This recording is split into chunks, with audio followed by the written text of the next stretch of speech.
क्रमांक 6 वर्ग 6 जीप प्राचार्य पीठांना केंद्र जिल्हा जिल्हा जालना वाचन चळवळ उत्सव 2024 वाचलेल्या पुस्तकाचे नाव सेनापती बापट लेखकाचे नाव यादी फडके 1921 ते 1924 या काळातल्या मुळशी सत्याग्रहाचे नेतृत्व केल्यामुळे पांडुरंग महादेव बापट जनतेचे सेनापती ही पदवी बहाल केली. क्रांतिकारक चाफेकर बंधूंचे एकही सहकारी दामोदर बळवंत भिडे गुरुजी उर्फ भटजी यांना 1902 साली बापट पुण्याच्या डेक्कन महाविद्यालयात शिकत असताना त्यांच्या क्रांतिकार्याची दीक्षा दिली.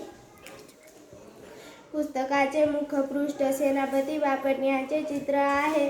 अंतर्गातील चित्रे, फोटो, आकृत्या अतिशय आकर्षक होत्या. पुस्तकाचे मूलपृष्ठ पांडुरंग महादेव बापट यांची माहिती लिहिलेली आहे. रोशनी गणेश राठोड, वर्ग 6. धन्यवाद.